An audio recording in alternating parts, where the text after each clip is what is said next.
नमस्कार दोस्तों, मैं आज महर्षि भरद्वाज के बारे में बताने जा रही हूँ, जो हमारे ऋग्वेद के छठे मंडल के दृष्टा भरद्वाज ऋषि कहे गए हैं। इस मंडल में भरद्वाज के 765 मंत्र हैं। अथर्ववेद में भी भरद्वाज जी के 23 मंत्र मिलते हैं। वैदिक ऋषियों में भरद्वाज ऋषि का अति उच्च स्थान है। भरद्वाज जी के पिता बृहस्पति और माता ममता थी। ऋषि भरद्वाज के पुत्रों में 10 ऋषि ऋग्वेद के मंत्र दृष्टा हैं और एक पुत्री जिनका नाम रात्रि था, वह भी रात्रि सूक्त मंत्र दृष्टा मानी गई हैं।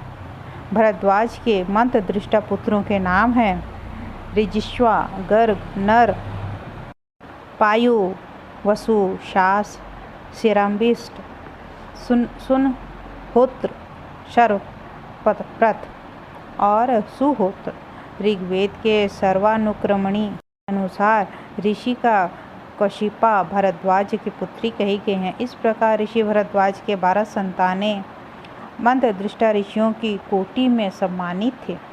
भरद्वाज जी ऋषि ने बड़े ही गहन अनुभव किए थे। उनकी शिक्षा के आयाम अति व्यापक थे। भरद्वाज जी ने इंद्र से व्याकरण शास्त्र का अध्ययन किया था और व्याख्या सहित अनेक ऋषियों को पढ़ाया था। ऋग तंत्र और ऐत्रेय ब्राह्मण दोनों में इनकी वर्णन है। भरद्वाज जी ने इंद्र से आयुर्वेद पढ़ा था, ऐसा चरक ऋषि ने लिखा है। अपने इस आयुर्वेद के गहन अध्ययन के आधार पर भरद्वाज ने आयुर्वेद संहिता की रचना भी की थी। भरद्वाज जी ने महर्षि भृगु से धर्मशास्त्र का उपदेश प्राप्त किया और भरद्वाज स्मृति की रचना की। महाभारत शांति पर्व तथा हेमाद्रि ने इसका उल्लेख किया गया है। ऋषि भरद्वाज ने यंत्र सर्वस्व नामक बृहद ग्रंथ की रचना की। इस ग्रंथ का कुछ भाग स्वामी ब्रह्मा मुनि ने विमान शास्त्र के नाम से प्रकाशित कराए। इस ग्रंथ में उच्च और निम्न स्तर पर विचरने वाले विमानों के लिए विविध धातुओं के निर्माण का वर्णन है। इस प्रकार एक साथ व्याकरण शास्त्र, धर्मशास्त्र, शिक्षा शास्त्र, राजशास्त्र, अर्थशास्त्र, धनुर्वेद, आयुर्वेद और भौतिक विज्ञान वेत्ता ऋषि भरद्वाज थे। इसे अनेक ग्रंथ और अन्य ग्रंथों में दिए गए उनके ग्रंथों का उद्धरण ही प्रमाणित करते हैं।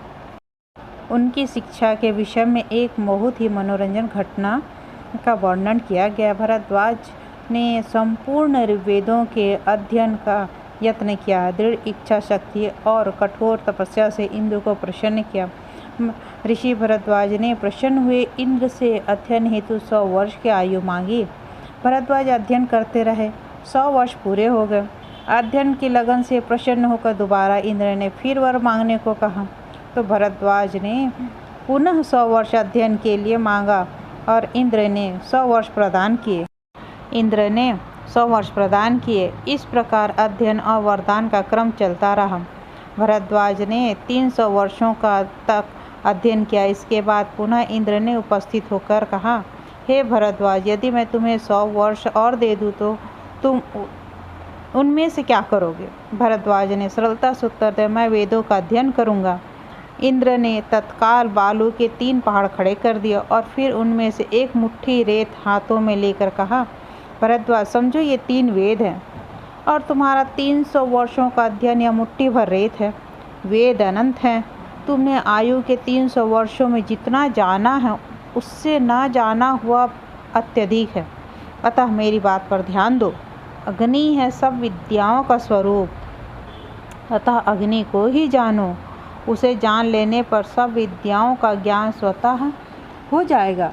इसके बाद इंद्र ने भरद्वाज को सावित्रीय अग्नि विद्या का विधिवत ज्ञान कराया।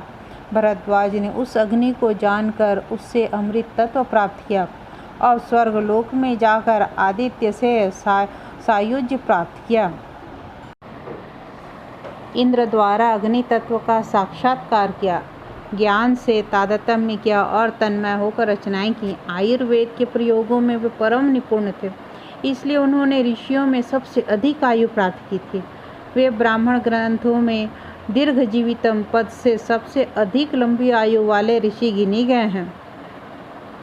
चरक ऋषि ने भरद्वाज को अपरिमित आयु वाला कहा है। भरद्वाज ऋषि काशिकराज देवोदास के पुरोहित थे। वे देवोदास के पुत्र प्रदर्तन के पुरोहित थे और फिर प्रदर्तन के पुत्र छत्र का भी उन्हीं मंत्र दृष्टा ऋषि ने यज्ञ संपन्न कराया था। वनवास के समय ऋषि श्री राम इनके आश्रम में गए थे, जो ऐतिहासिक दृष्टि से त्रेता द्वापर का संधि काल था।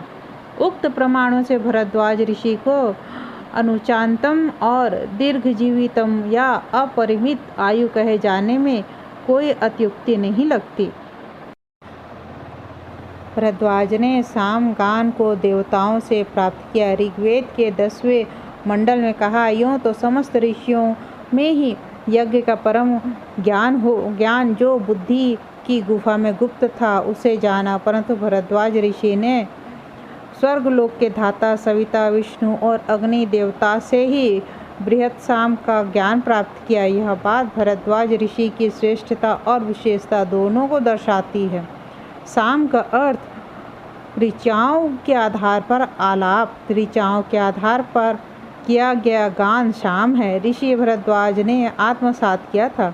बृहत साम ब्राह्मण ग्रंथों की परिभाषाओं के संदर्भ में हम यह कह सकते हैं कि ऋचाओं के आधार पर स्वर प्रधान ऐसा गायन जो स्वर्गलोक, आदित्य, मन, श्रेष्ठत्व और तेजस को स्वर आलाप में व्यंजित करता हो, बृहत साम कहा जाता है। ऋषि भरद्वाज ऐसे ही बृहत साम गायक थे।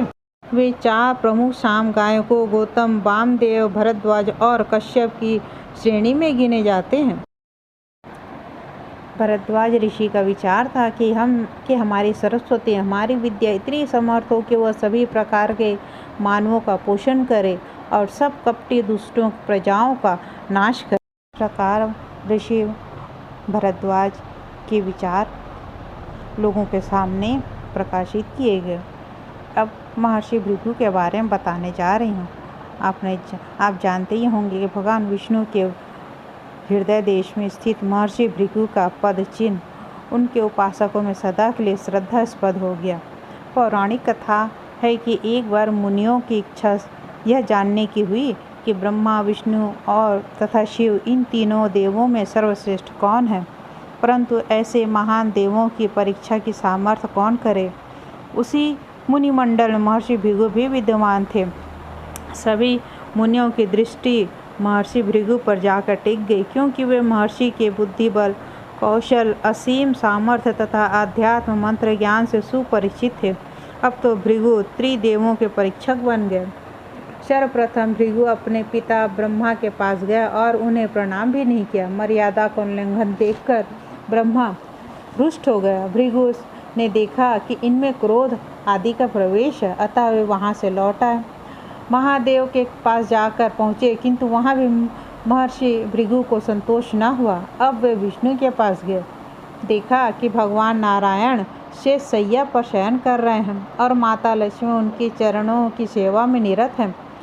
निशंक भाव से भगवान के समीप जाकर महामुनि उनके वक्ष स्थल पर तीव्र वेग से लात मारी, परंतु यह क्या, जाग पड़े और मुस्कुराने लगे। भृगु जी ने देखा कि यह तो क्रोध का अवसर था। परीक्षा के लिए मैंने ऐसा दारुण कर्म किया था, लेकिन यहाँ तो कुछ भी असर नहीं हुआ।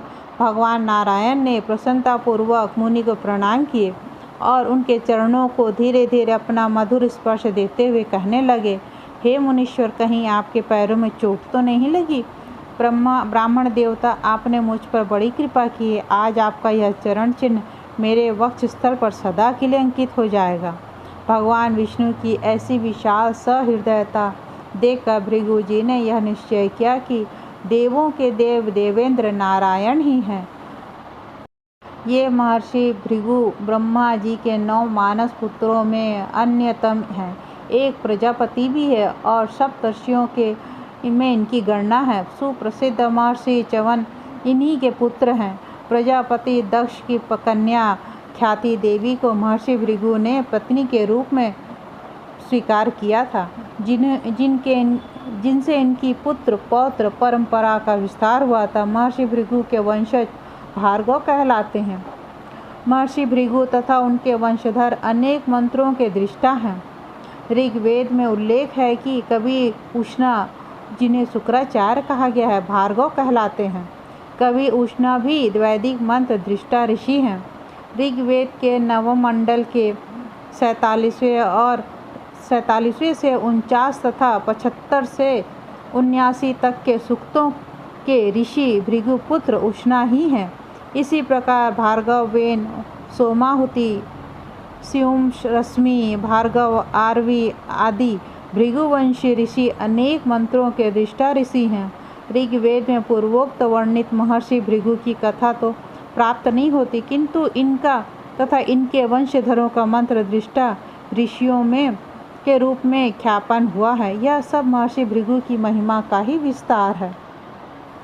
इस प्रकार महर्षि भरद्वाज और महर्षि भृगु के आविर्भाव की कथा है।